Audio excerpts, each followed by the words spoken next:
Hello friends, welcome back to my channel. আজকে বাঙালিদের খুবই প্রিয় কচুর লতির একটা খুবই সহজ রেসিপি আপনাদের সাথে শেয়ার করব। তাহলে দেরি না করে শুরু করছি আজকের রেসিপি। প্রথমে আমি হালকা উষ্ণ গরম জলে 1.5 চামচ মতন সর্ষে আর 1 চামচ মতন পোস্তকে ভিজিয়ে রেখেছিলাম 10 মিনিটের জন্য। তারপরে কচুর লতিকে ভালোভাবে ছাড়িয়ে কিছু মিনিটের জন্য ভাপিয়ে নিয়েছিলাম। এবার একটা মিক্সিং জারে সর্ষে আর পোস্ত আর কয়েকটা কাঁচা লঙ্কা দিয়ে ভালোভাবে পেস্ট করে নিয়েছি। তারপরে কড়াই বসিয়ে দিয়েছি। কড়াইতে দিয়ে দিলাম 2 চামচ মতন সরষের তেল।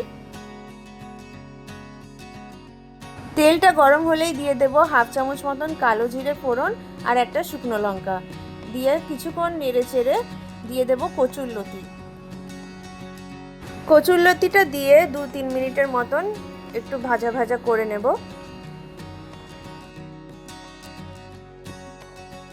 এবারে অ্যাড করলাম পরিমাণ মতন হলুদ আর পরিমাণ মতো নুন দিয়ে কিছু সেকেন্ডের জন্য আবার ভেজে নেব।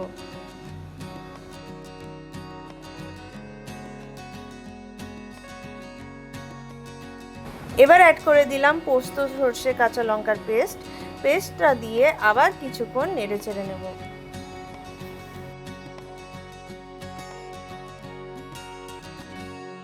তারপরে এখানে 1/2 চামচ মতন চিনি অ্যাড করেছি। চিনিটা দিয়ে আবার কিছুক্ষণ নেড়ে চেড়ে নেব।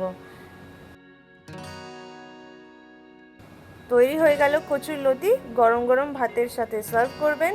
আর আমার রেসিপিটা যদি ভালো লেগে থাকে তাহলে অবশ্যই কমেন্ট করে জানাবেন আর আমার চ্যানেলটাকে সাবস্ক্রাইব করে দেবেন।